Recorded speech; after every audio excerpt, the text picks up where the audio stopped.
大名鼎鼎嘅空軍一號係美國總統嘅專屬座機，被譽為世界上最安全嘅飛機。好多人成日以為空軍一號就係嗰架藍白相間嘅波音747，但係其實空軍一號根本唔係一架飛機嘅名，而係一個無線電代號。只要美國總統坐喺你嘅私人飛機上面，你架飛機嗰一刻就叫空軍一號。為咗保護呢個代號背後嗰個人，美國空軍打造咗兩架完全一樣嘅未生未影，佢哋形影不離，玩緊高空嘅真假美猴王。從羅斯福嘅電梯到甘迺迪嘅塗裝，再到特朗普甚至想將佢改造成移動嘅旗幟，呢架飛機嘅進化史其實就係一部美國野心史。咁佢到底憑乜嘢被稱為世界上最安全嘅飛機？如果導彈真係飛過嚟，總統該點算呢？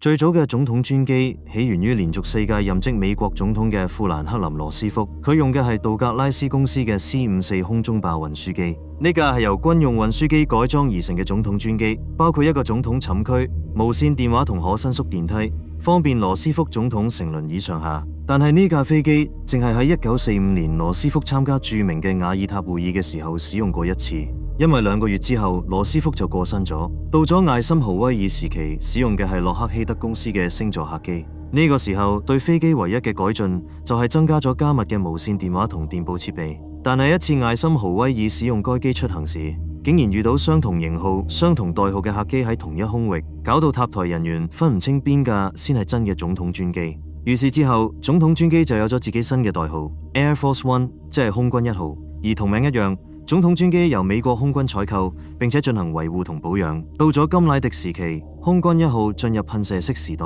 呢個時候使用嘅係當時全世界最好嘅客機，波音公司嘅707-300，而且美國空軍一次買咗2架。出廠嘅時候，專機塗裝係紅色帶金色樣式，但係被總統夫人覺得過於華麗，於是揾咗當時美國最著名嘅工業設計師雷蒙德·洛威，重新設計空軍一號嘅外部塗裝同內部裝飾。洛威設計過好多經典作品，例如沿用至今嘅可口可樂曲線瓶身同 NASA 嘅天空實驗室太空站。喺空軍一號嘅設計上，洛威用咗2種藍色設計飛機，機身兩側寫上大大嘅美利堅合眾國英文拼寫，同時喺機尾塗上美國國旗，並設計咗一個機尾上嘅總統徽章。後來呢種設計成為歷代空軍一號嘅基礎塗裝。到咗里根時期，波音707已經略顯陳舊。美國空軍發佈最新一代空軍一號嘅需求，要求至少配備3台噴氣發動機，而且唔進行2次加油嘅飛行里程要達到1萬公里。當時波音提供咗747，麥道提供咗 DC-10，最後空軍揀咗波音747，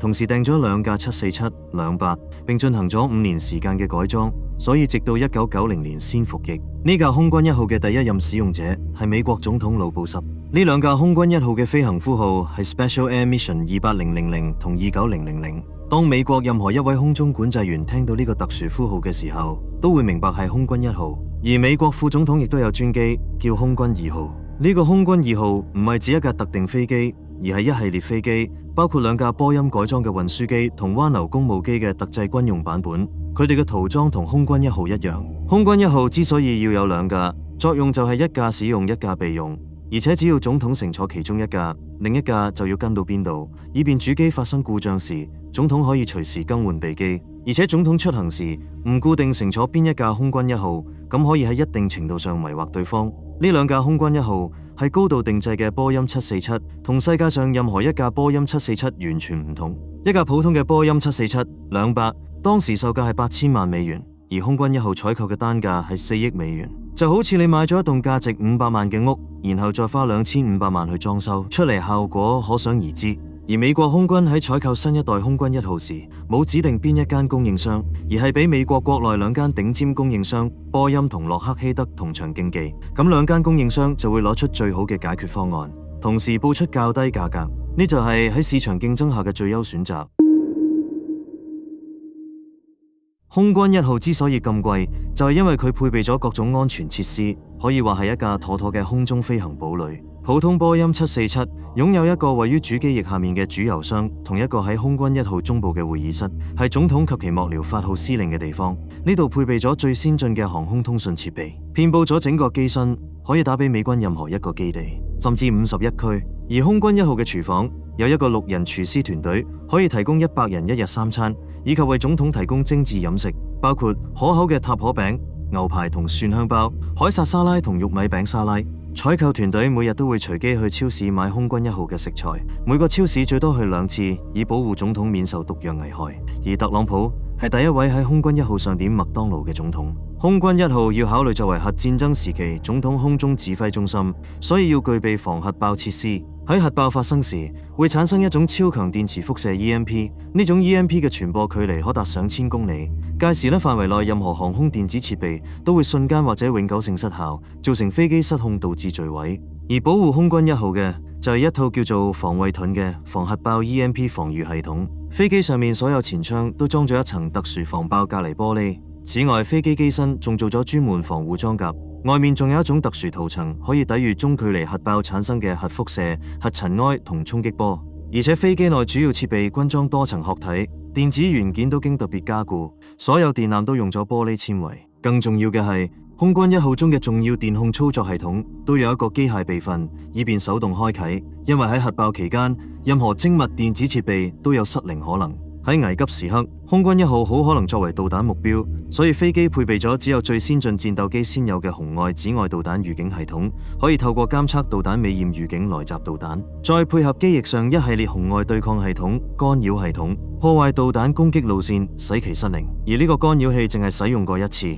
就係2001年美國911事件嗰日，小布什總統乘空軍1號緊急起飛，但起飛唔耐，就有一架身份不明客機一度尾隨。當時小布什總統接到情報，除咗世貿大廈同五角大樓，白宮同空軍1號都係恐怖分子目標。當呢架客機靠近時，空軍1號第一次使用咗紅外干擾裝置，干擾嗰架客機電子設備。咁嗰架身份不明客機嘅應答設備就失靈，亦冇法辨認身份。好彩係虛驚一場，淨係一架路過普通客機。普通客機目前都冇配備逃生裝置。首先係喺1萬米以上高度，任何降落傘都唔能夠用。第二就係成本問題。而作為總統專機，喺空軍1號遇到極度危險，例如被導彈擊中時，總統可唔可以逃生呢？喺多部美國電影中都描寫空軍1號被攻擊之後，總統喺貨艙乘坐類似阿波羅登月艙嘅逃生裝置，直接喺貨艙滑軌彈出，然後降落逃生。呢種裝置喺實際中確實可以生效，但係空軍1號嘅逃生裝置一直係最高機密，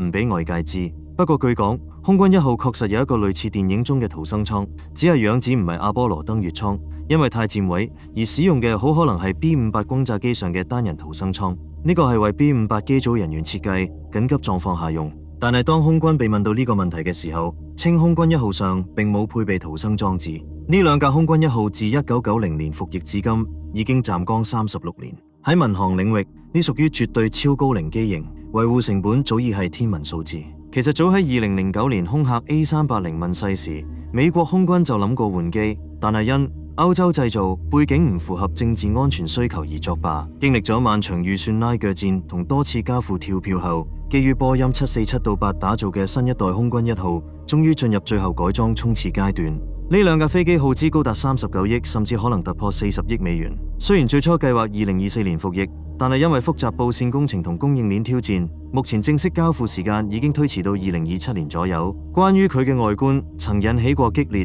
塗裝大戰。特朗普任內曾經力推更具現代感嘅深藍紅配色，但係空軍調研後發現，深藍色喺特定光照下會產生劇烈高溫，可能損害機載電子設備。因此，目前新機方案最終仍然回歸向甘迺迪時代致敬嘅藍白經典塗裝，但喺細節上做咗更具科技感微調。新飛機航程更遠，內部甚至配備可進行遠程手術嘅醫療中心。而更令人期待